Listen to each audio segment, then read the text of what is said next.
Hello friends, ये है Tata Tiago. इसका बम्पर ब्रैकेट हमें चेंज करना है और हम आपको इस वीडियो में बताएंगे कि बम्पर ब्रैकेट इसका कैसे चेंज करेंगे। दो बोल्ट पीछे लगे हुए थे, उसको हमें रिमूव करना पड़ेगा। ये टेल लाइट का जो नट है ये निकाल लिया हमने अभी।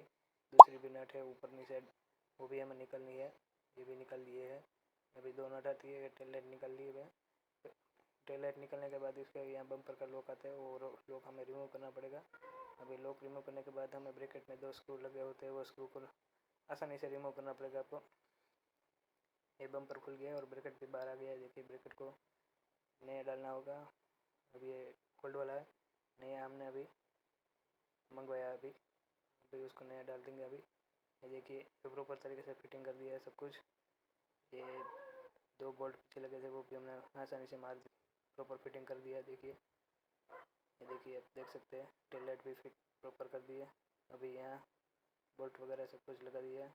ये देखिए, बम्पर को भी प्रॉपर फिटिंग कर दिया है ब्रैकेट लगाने के बाद। ये अभी आप चैनल में नए हैं तो वीडियो को सब्सक्राइब करें, चैनल को सब्सक्राइब करें, वीडियो को लाइक करें और शेयर करना ना भूलें, ताकि हमको नया वीडियो मिलता रहे सब्सक्राइब करने के बाद। चलो दोस्तों, मिलते हैं नेक्स्ट वीडियो में।